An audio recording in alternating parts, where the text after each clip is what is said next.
evening mga kadogo, Mr. Dogo Style TV. Okay, medyo late na tayo mag-vlog, ano, mga kadogo, no? Naging concern lang ako dun sa isa na namang naging issue dun sa ibang group na nakikita ko at na nagko-comment dun about dun sa problema ng alaga nilang aso. So, siyempre bilang dog lover, yung breeder, relate tayo.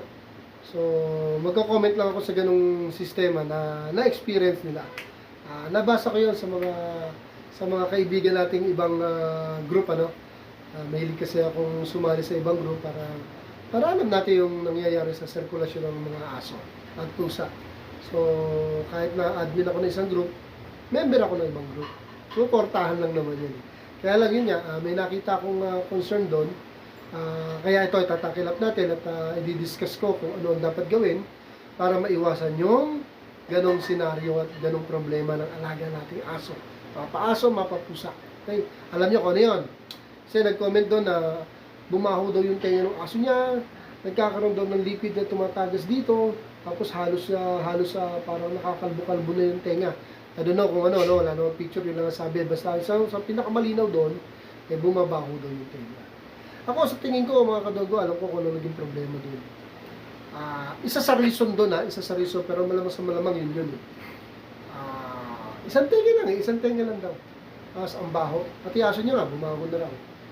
Kasi kada paliguan niya, ganun pa rin, di naman nawawala. Nililinis pa nga niya raw ng tubig. So, ayun, ang naging problema doon. Mga kadogo, ang naging problema doon, alam niyo ano? Maling pagpapaligo. Napapasukan ng tubig yung tenga ng aso.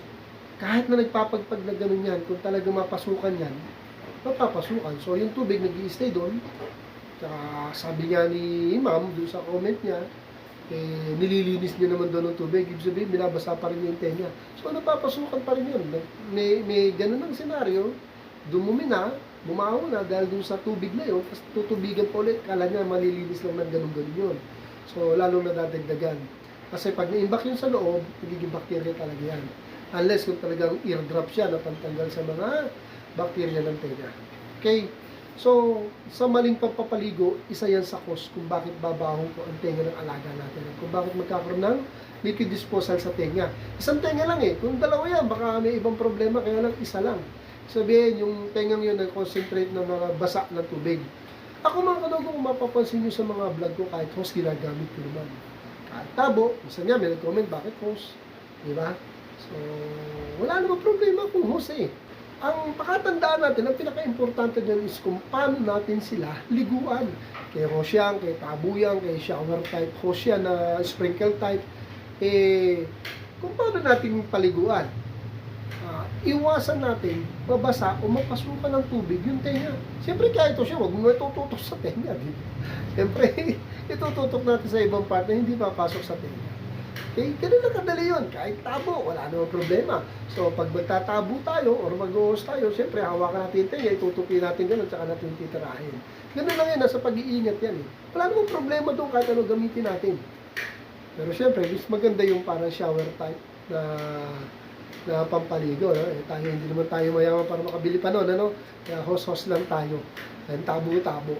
Okay? Kaya lang talagang ingat sa pagpapaligo. Dahil pag napasukan ng tenga ng tubig, at hindi natin namalayan na mayroong tubig doon. Pinababayaan natin, kala natin naligo na maayos, pero may tubig doon sa tenga sa loob. Siyempre, ganun ang aso, pero nandun pa rin. Parang tayo, di ba, pag nalagyan, at ganun natin, hindi nawawala, nandun pa rin, parang umuugong, so may tubig.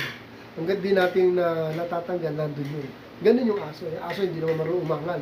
Pero ganun yan.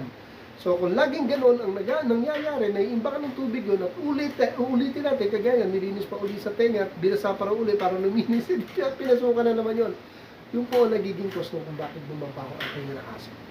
Kaya siguro sa sobrang infection pati yung gilid ng tenga, dahil nababasa yan, may tumutulong liquid, so kaya naglagas-lagas na. May infection na, may bacteria na, may reaction na ng bacteria talaga. Kaya ang baho, pati daw aso ang baho. Kaya yun, kaya ako bilag to, mag-ingat po tayo sa pamamaraan ng pagpapaligo natin. Nuulit ko, walang problema, kahit hose, kahit tabo, kahit ano yan, basta nasa pag-iingat po natin kung paano natin paliguan.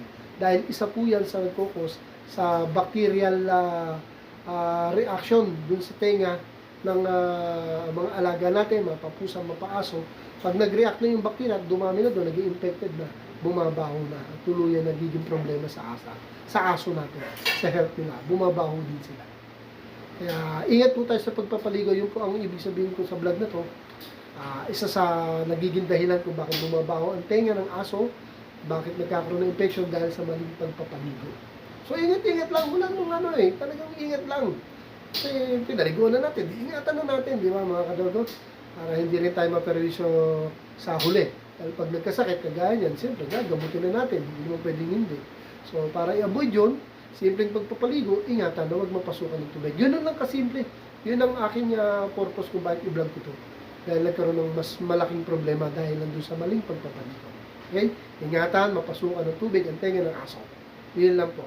And if possible, mga kadogo, after natin paliguan, punasan natin yung tenga. Parang tayo sa tao, di ba? Pinupunas natin gano'n, no? Walya, bimpo, or damit na, tinupunas natin gano'n. Johnson Buds pa nga tayo. So, punasan natin para tuyong-tuyo talaga yung loob ng tenga ng aso. Okay? Iwas lang. Yun lang, para hindi bumaho ang tenga. At walang maging ganong senaryo na nagkaroon na ng infection yung tenga dahil lang sa maling pagpapaligo. Okay? Yun lang. So, ito po yung abang lingkod, si Mr. Doggy Style TV. Sana po meron po tayong konting natutunan para po maiwasan po ang magiging problema sa ating alagang aso dahil lang sa maling pagpapaligo. So, dito na lang po muna ulit. And see you next time. At sa mga hindi pa nakasubscribe, subscribe po kayo. God bless us all and good night po sa ating lahat. Thank you for watching.